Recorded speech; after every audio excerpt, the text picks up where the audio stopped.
Darle 5 minutos. Y creo que Rocío tiene el talento que se necesita para entrar en este mundo del entretenimiento. Claro, tendría que llevarla mañana a nuestro scouting anual de talento. Si yo fuera, tú lo convencerías.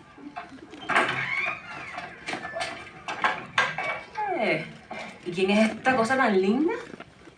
¿Es tu hermanito? Sí.